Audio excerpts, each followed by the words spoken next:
Welcome to today's Dashcam diary of a disabled. I am extremely in pain. I was just crying in the damn doctor's office because I'm in so much freaking pain. I made a video that I was going to post on my way up to my appointment, but it takes hours to upload if I do it. Not from home. I'm really distracted right now just because my pain, it hurts so bad. There's no reason that it should be hurting like this. And I told the doctor the same. There's no reason it should be hurting like this. I think I'm re-tethered from my spinal cord. And as sad and rough as that is, it requires surgery. And I need surgery. There's no reason this should be this bad. I'm really distraught right now. I hurt. I have pain brain, and it makes it so I really can't focus on much else right now. I'm too focused on my pain. I can't make any movement without it hurting. I'll put my love glasses on so I can be in love with myself. What do you think? I'm in love with myself, even if I'm in pain, such extreme pain. I just popped myself another pain med, and I hope it doesn't make me sick to my stomach because I'm already at max level today for pain meds. I am going to have to tell my primary tomorrow, send me to the other doctor for pain medication management, because he just isn't sure what he should prescribe under his licensing. He just had his license looked at too for things. But I'm in so much pain. I'm going to be begging him tomorrow or something. I don't know. Just send me to the other doctor. Get me managed, because I am in the process of trying to get surgery. She says, so what my appointment today was supposed to be for injections in my spine, and I could only pick thoracic, and they also made sure to remind me, for the nurse, before I even got to see the doctor, the nurse reminded me only to talk about the thoracic. I'm like, okay. And the doctor even tried to get me to not talk about my shoulder. I said, but it's all connected. And it does affect things by me talking about my shoulder. So anyway, due to me being a side sleeper and my shoulder being unstable, it really pulls on the thoracic, and a lot of my pain is under my shoulder blade. And there's no reason that it should be there. It does not correlate to symptoms. So this doctor is going to help me. Tears of happiness at the same time. Like, this doctor's gonna help me. She's sending me for tethered cord protocol imaging at the place that did it for me before my last surgery. And she's gonna also send a referral to Dr. Apteen, the doctor that detethered me the first time. I don't know if he's going to want me to go to urology again, but I did have a referral, so I'm going to step up. I'm going to talk and do another urodynamics test if he needs me to do one again. Things are progressing. I'm progressively getting worse the longer I wait.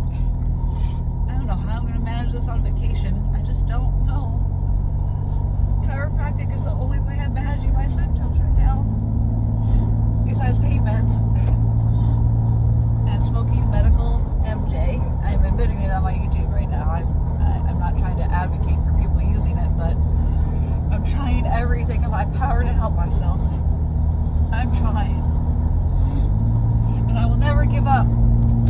It's not in my nature. I just never will give up on myself, no matter how bad this gets. I'm a fighter, and I'm gonna win.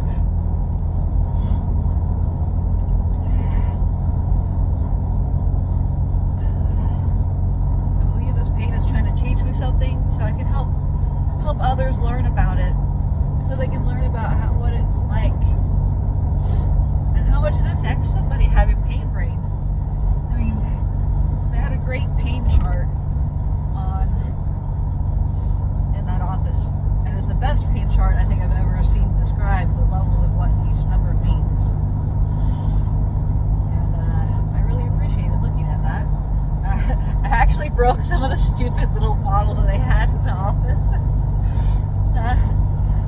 I can't help but laugh. I didn't mean to break it. I just don't know my own strength. I'm just like, how's this work? Whoops.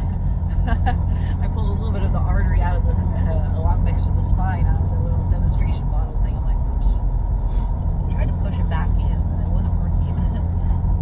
Like, oh, well, I'm sure they have tons of those things laying around. Stay in your lane, fool.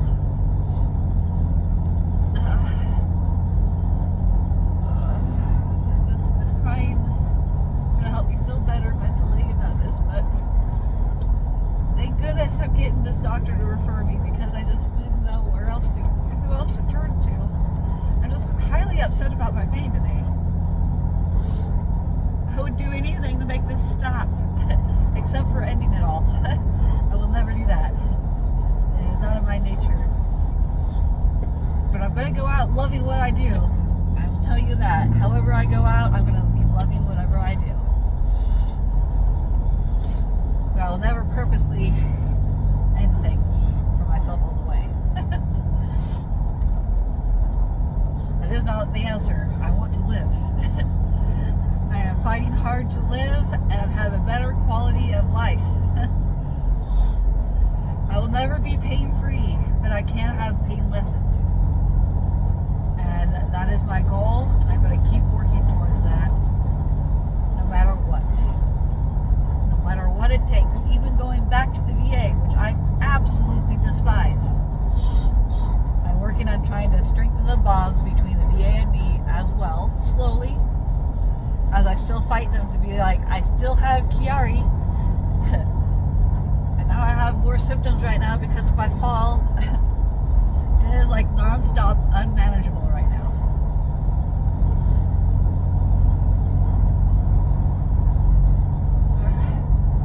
It's the EDS that is causing this root down deeply because of my instability and my ligaments and tendons. But really, that doctor said there's nothing that they can do.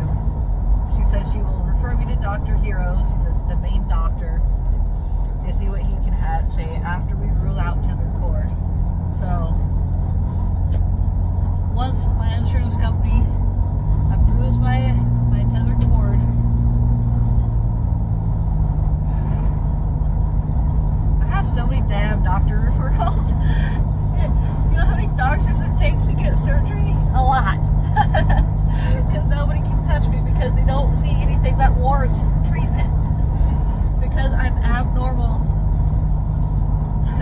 Because of my abnormality, EDS. It causes so many problems and complications to what would otherwise be normal problems. I should not be experiencing this much pain. Or it's just making me just cry because it hurts. I just want some relief, and I had it for like a good 2 hours. I had 2 hours relief. And that's all I got.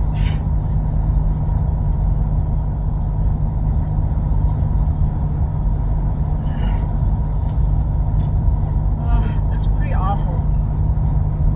Not gonna lie, this is awful pain. I do not recommend.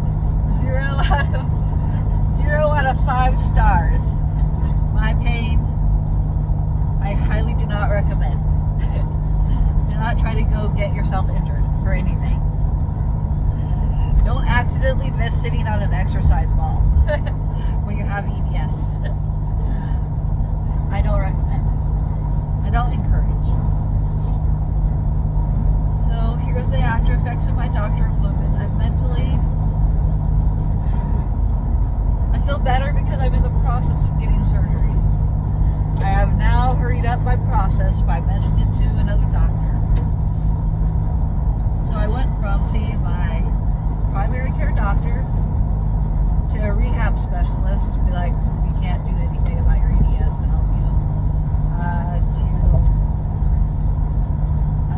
another spine specialist, neurosurgeon that operated on my dad. He's like, I don't see anything that warrants surgery. So he recommended trigger points because I asked about that. I'm like, well, how about some kind of shot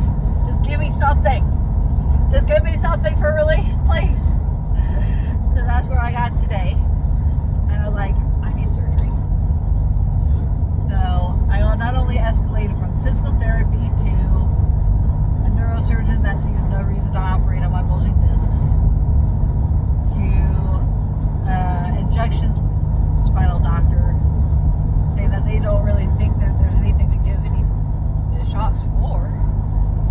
That warrants any kind of shot. So we need to rule out tethered cord now. Finally.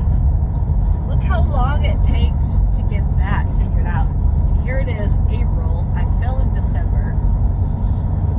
I'll be lucky if I have surgery by the summertime. That's not going to happen. It's not realistically with doctor schedules of operating on patients, which are probably backlogged. We'll see how fast it takes me to get into Dr. Abteam again. Because, well, I respect the man. I hated him at first. I did not like him. When I did my surgery, I did not like him the first time I met him. I went in there thinking I knew it all, so I had an ego that he bruised. And he's like, I'm not here to teach you anything. Well, he taught me more than he really intended to, so there's no reason I should be experiencing this amount of pain with bulging discs. But at least this time around, I'm not getting more traumatized by doctors telling me there's absolutely nothing wrong with you. Because I am armed with my knowledge of tethered cord now. I have knowledge about my own past. And I have something to gauge it against. I had pain before and different pain after surgery.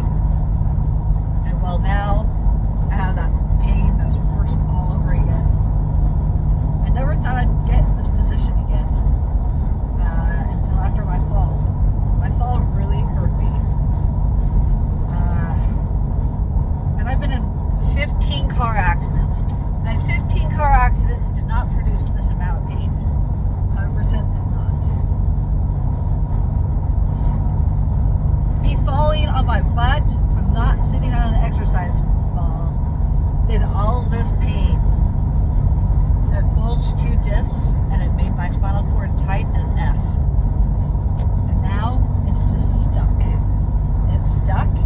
And think of a tight rubber band and how much that's going to want to break. Think about how tight a rubber band is if you stretch that out. That's my spinal cord. Any little thing on that little freaking stretch, any little pressure on that little tightness can make it break. Well, not a spinal cord per se, but like that rubber band is my spinal cord and it is tight as F. And any amount of small pressure is sending pain signals to my brain. When really there's no reason for that. And there's only 2 bulges in my spine. Well, there's bulges in my neck, bulges in my thoracic, and bulges in my lower down. So I'm now having sporadic pain and problem from those bulges pressing on nerves only in certain positions and only when I come out of alignment. So when I'm out of alignment with my spine, that's when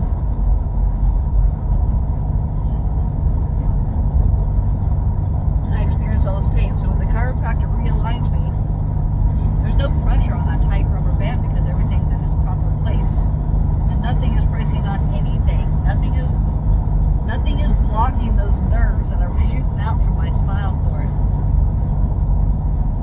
My spine is under so much freaking pressure and it's so tight. It's causing all kinds of freaking neurological pain signals that don't make any sense. And so it's my spinal cord that's the problem. 100%. I know it is. And if Dr. Abteam does not see me, I'm going to be quite upset and mad. I'm not sure where I'm going to go if I don't get to see him again. I re-tethered. It's all because of a fall. I think, honestly, 100%, I think I was already re-tethered, and that fall set it into more motion, where it was just more contact on my spinal cord. And then the scar tissue that was probably formed around the spinal cord when I hit and made that fall, the damage that happened to my spinal cord, it could have re-tethered anywhere along my spine. It's typical to be in the lower back, and I can't understand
stuck and inflamed and swollen around whatever's out of place, that's going to start spasming and getting pissed off.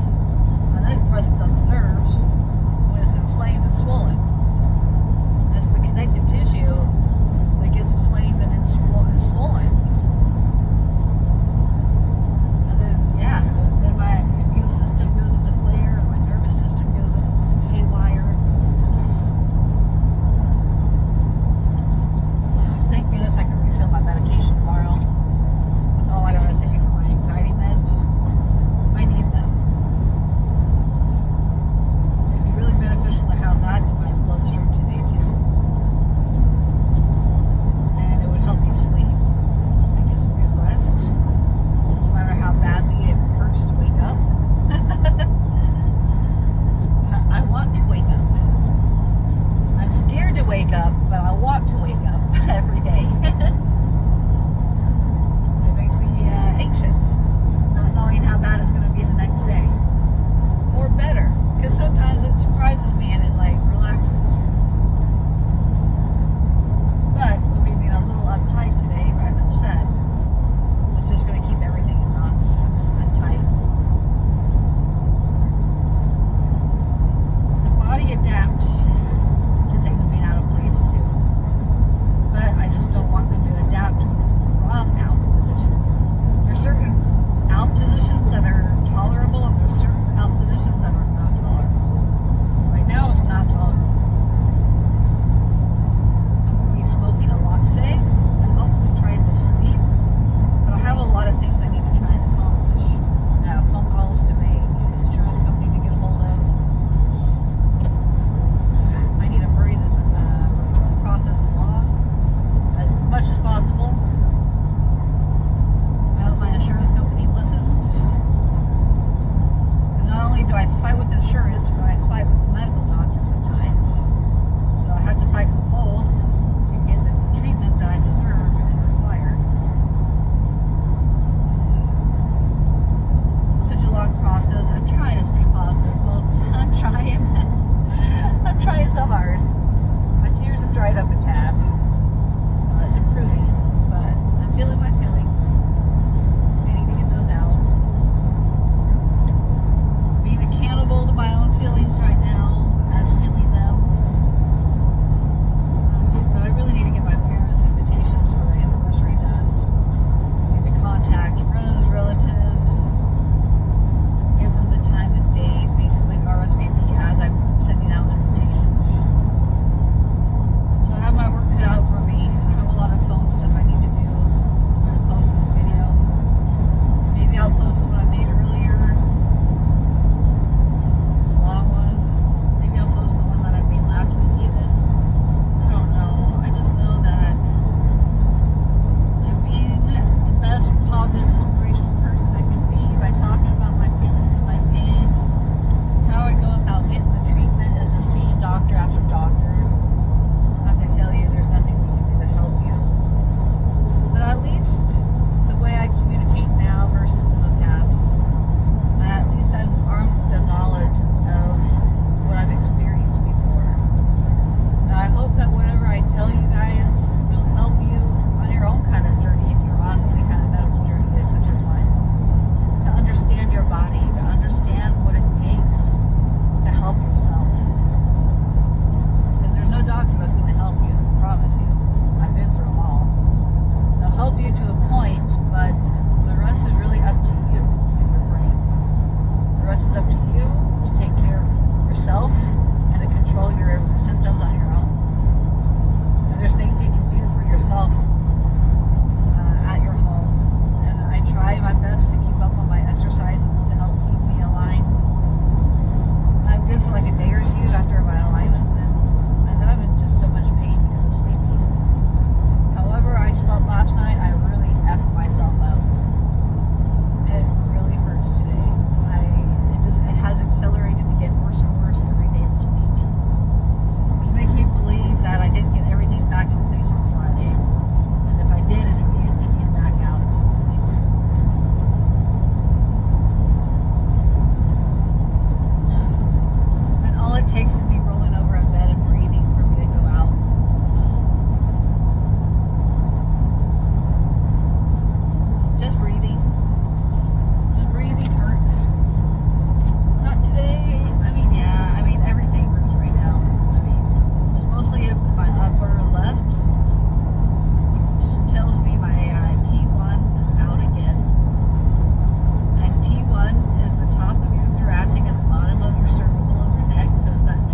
potty mouth. My potty mouth from my Navy days. I'm sorry. Sorry, not sorry. I enjoyed my Navy days. I'd still be in the Navy. Actually, I would be retired from the Navy by now if I had stayed in the full 20. I would have retired like within the last 2 years. When I hit 40, I was just like, damn, dude, that sucks. I could have been retired from the military by now. I'm living my best retired life with more money. And I need more money to deal with these disabilities. I don't nearly get paid enough to deal with this disability and afford a cost of living at all. That's why I live with my parents. I cannot afford, with all these medical stuff, to live on my own. I think I need to have a commune of my favorite disabled friends of mine and me. We all live next to each other, and we all have caretakers or somebody that caretakes all of us. And we live the dream out in some great location and have our own community garden. Pay people to garden for us because none of us can probably keep up on it ourselves. I can't do yard work to save my life. I'd love to help my mom more, but I don't want to aggravate my pain more than it needs to be. And it makes me wonder how much like watching my parents age and me having a lot of the same problems that they've got. My genetics are strong in both of them. I take after the best of the worst of their genetics. Medically, I almost follow in my dad's footsteps, honestly. Like watching him have a little nerve surgery than I had a little nerve surgery. Him describing the same type of pain as me having, and him having EDS and me having EDS. My mom's side has more Marfan syndrome and like folliculitis type stuff, mast cell issue stuff, being on the spectrum kind of stuff, mental stuff. But the combination of the Marfan type characteristics on my mom's side and my dad's EDS on his side, I really got the short end of the stick on both their genetic strains. And it makes me think about like all the my mom's lost pregnancies in between me and my brother, and having pregnancy or conception problems, trying to have 2 children. My mom had a couple miscarriages, and if those miscarriages had lived, I don't think they would be that well off. I think they would have really been totally special needs, and that is why they miscarried. The genetics did not want to produce something that would live through all that pain. But I was kind of a miracle baby. I really believe that. I'm a miracle that I made it out of the womb. I didn't kill her or I think I'm a miracle baby.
all VA doctors are evil. They're not. Because they did prove to be helpful at one point. But I had to get referred to community providers at all times. I had to. For the real help. But the VA allowed me to get those referrals and allowed those specialists. So that may be the route I have to go again. And as much as I'm dreading that, I just need the VA to cooperate and to help me out. It was a great starting ground, but it didn't help me except for the referrals. The referrals were the only thing that the VA gave me that was my saving grace, with my referrals to the right doctors. Well, I'm going about it a different way, by like 5 or 6 different doctors, but at least with having 5 or 6 different doctors' opinions, as much as I looked at it negatively the first time around, this time around I have a fresh new perspective that's helping me get the help because I've been through it before. So I kind of know what to say and what not to say, I guess. But since I have been through it once, I know I can do it again. And it's just going to take a little extra to get there. But I will get there. There is a light at the end of the tunnel. I'm driving as fast as I can to get through the tunnel. But I have to just have patience with myself, patience with my doctors. I just continue going through the process of referral after referral. And that's the blessing too through this, is I do have 5 or 6 different doctors saying they basically can't help me. But at least this time, compared to the first time around with the VA and the doctors that I saw originally, instead of I won't help you, it's I can't help you this time around. I felt in my heart of hearts that they just would not help me the first time around until I got to the right doctor. And it takes trial and error to get to that right doctor, I tell you what. I was trying to start fresh. I was trying to leave my medical PTSD behind. But the only way, honestly, the only way to go is to face your triggers and face your PTSD head on. And have support in the process. I'm trying my best to gain my support system right now. But at least the minimum for what I can do for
did tell her thank you at the end. I said thank you. And it was such a heartfelt, like, thank you so much. She's like, you're welcome, and have a great day. Or, she told me it was something about having some kind of day, so I said, you too. She tried to stop me from talking about my shoulder. She's like, just talking about the thoracic spine. I'm like, well, it's all connected. That's the other part that kind of frustrates me. I haven't talked about this part yet. The part that does frustrate me a lot about having EDS and having Western medicine doctors is they do not think about everything combined together. They all affect each other. The mental and the physical are together. If you don't treat one, you're not going to help the other. You have to treat both. Have to treat both the mental and the physical symptoms. And I do have somatic disorder, but it's because I have the physical hit the mental, and then the mental triggers the more physical problems. So, but that's another trigger I have is my doctor put me as a delusional somatic disorder. I am not delusional about my symptoms. And it chaps my hide that my doctor had the audacity to put that in my record when he is not a mental health provider. You cannot diagnose some disorder. I am not delusional. If you only had taken the time to treat me with more dignity and compassion, the VA messed with my doctor's head. At first, my doctor was fine because he had just transitioned from being a civilian doctor to a VA doctor. He was fine in the beginning, but towards the end, I had so many problems with him. Not taking my case into individual scrutiny, basically. And I argued with him about it multiple times. I'm like, you need to treat me as an individual. He's like, I am treating you as an individual. I'm like, why did he cut me off of my pain meds? He only allowed me 10 pills a month.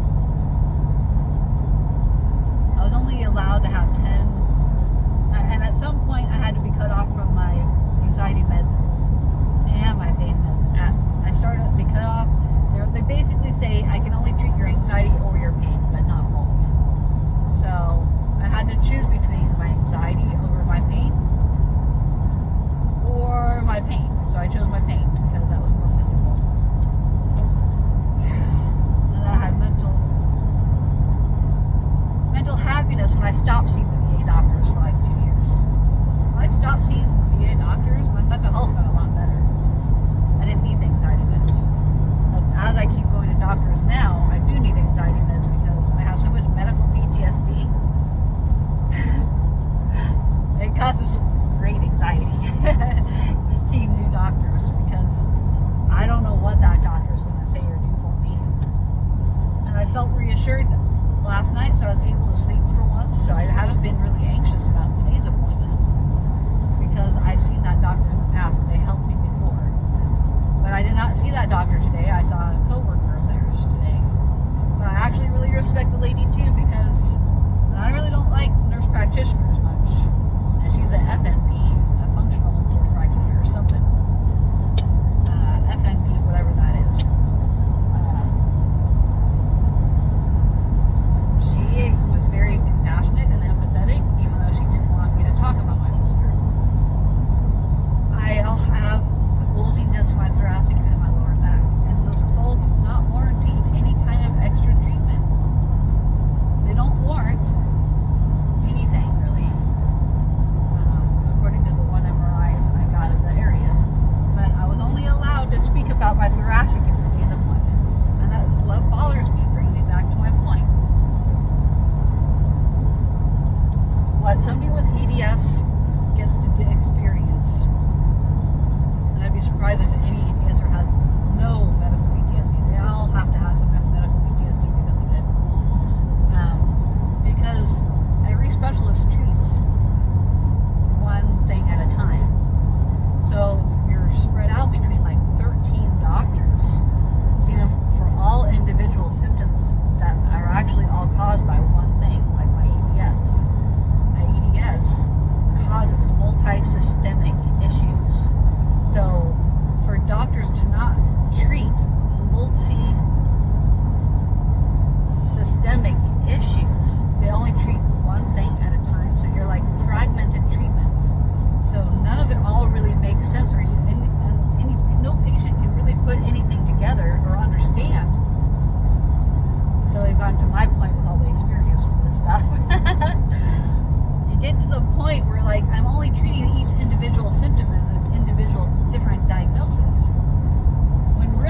underlying diagnosis behind it all, like EDS, you have to think about EDS in conjunction with every single body system you treat. And so you have to see doctors that know about EDS. You know how hard that is? You know how hard it is to find a rare disease doctor that understands what EDS does and understands that EDS is so complex that nobody really knows what the F they're doing for it, except for why don't they listen to the patient's experiences and listen to what they've gone through to understand how you can help an EDS patient. You have to consider EDS as a problem.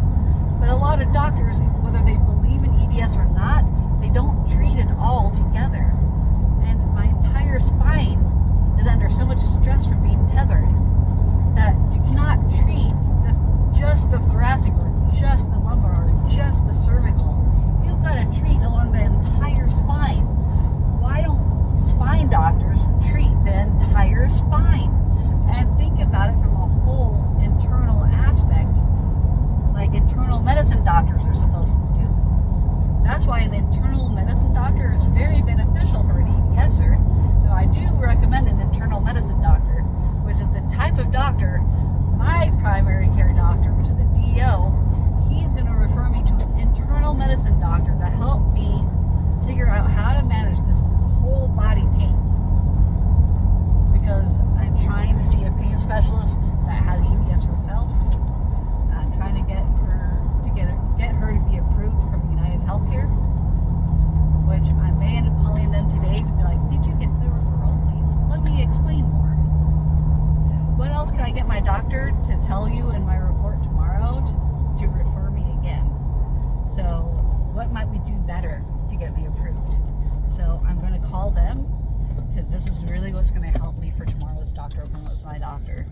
I'm going to explain, yes, let's pass me off to another doctor to ask for pain meds. We'll see what they say.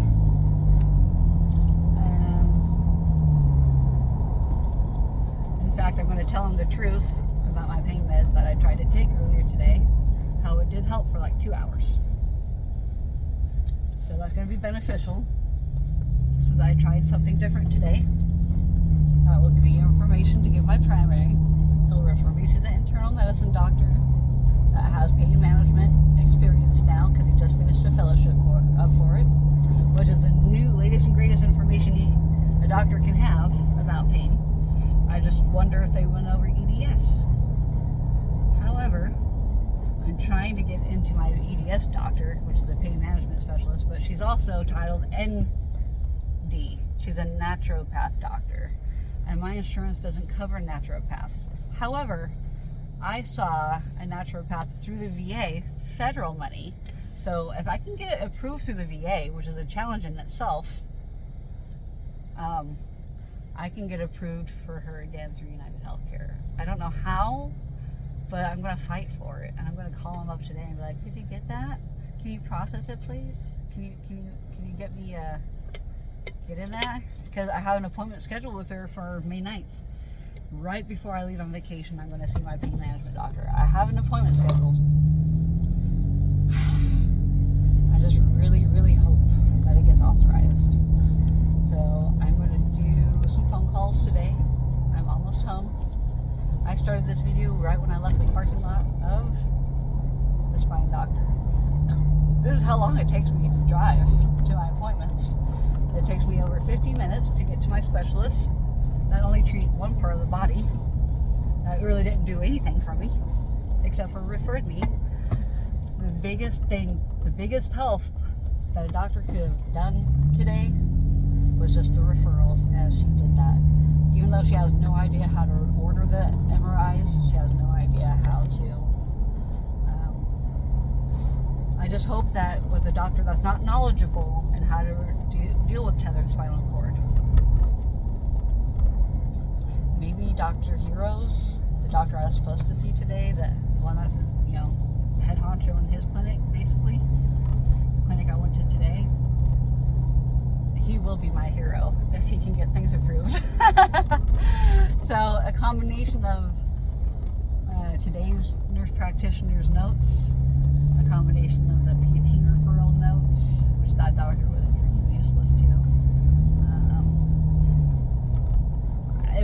useless in the overall picture of things because I have like 5 or 6 doctors.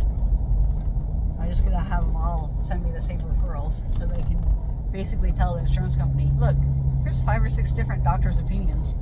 They really think I should go see this doctor. So as much as they're useless, they are helpful in one way, and that's getting my authorization that I need for the doctor that I need. Because I have multiple doctors' opinions now about they can't do a damn thing to help me because it's just abnormal pain. So it takes an abnormal doctor to help me. So here's to praying and hoping that my authorizations go through. Please help pray for me that I get these authorizations to go through, and I will have that much steps closer to getting paid relief. I'm very hopeful about this. I have backup plans of using the VA if I have to. I just don't know how to use them as secondary insurance yet. This is going to be a whole new process for me. Only having used them for primary insurance in the past, and that was not beneficial until certain things got referred. So I'm really stoked. I'm excited. I'm happy that I have Plan A in progress and Plan B ready to rear up and go as soon as I get answers today, hopefully, about the process of what's been authorized and not. Usually, or so far since I've had my Medicare, I have been passively just doing what I need to do to get things taken care of and caught up on until my fall. Now my fall has made me way more proactive in my pain management because I cannot seem to manage it at all. Only for like maybe an hour or 2 at a time.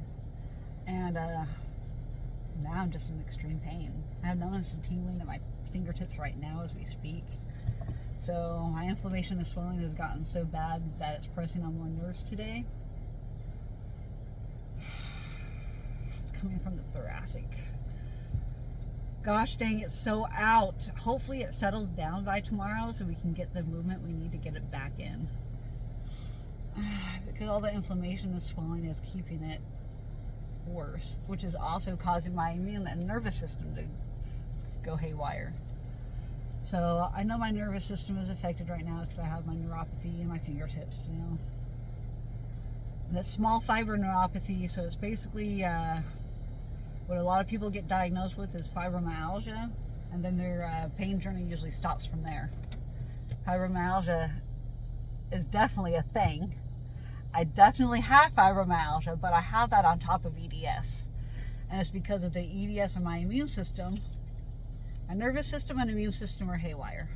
So having pain medication to mess up the nerve signals and having anti-anxiety pills, benzodiazepines to help the nervous system calm down. It really does help my nerve pain, and it helps my muscles relax because I'm not so stressed out mentally because of the pain, the physical pain. And then, yeah, the combination of pain meds and anxiety meds are the combination that helps. Unfortunately, I'm a zombie when it helps my pain. I'm not functional. I can't take both at the same time. I have to spread them out so I don't overdose, because both can really mess up both. But I hate that it gets to the point that my nervous system gets affected because of my immune system.